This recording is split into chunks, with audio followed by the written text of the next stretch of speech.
Kalau macam sekarang kan, what do you feel? Ceritalah korang punya pengalaman. Apa yang you rasa. Macam tadi IG kan banyak respon. IG kata Cik rasa penat. Kalau macam sekarang kan, what do you feel?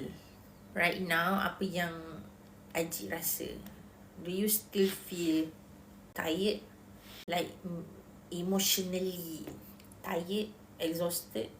Or you rasa biasa-biasa je? Because I know you that yang you kerja daripada pagi sampai malam, you ada commitment.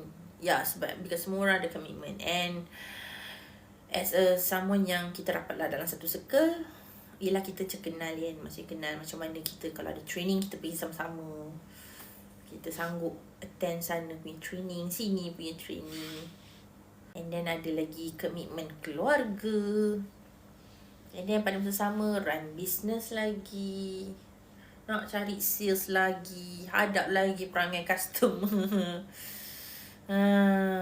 Penat sebab support member punya masalah, serat negatif vibe dia. Yes, sebenarnya itu salah satu punca juga kita penat.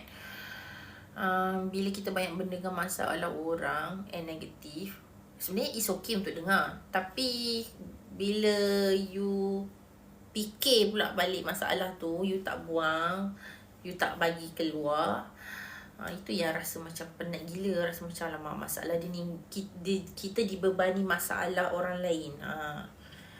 So kita jadi penat lah. Itu yang you rasa, itu yang Encik rasa kan. So dulu pun I rasa macam tu. And as someone yang, yelah senang cakap, kita kata leader lah, leader dalam satu group, kita ada ahli kumpulan, kita akan mendengar luahan-luahan tim kita, kan.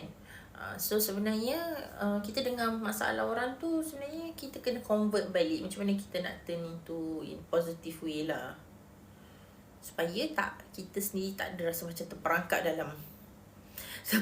dalam negatif tu. Ajak Ayolah jadi kaunselor macam saya. Wah, bestnya. Boleh jadi kaunselor saya jugalah tu, kan.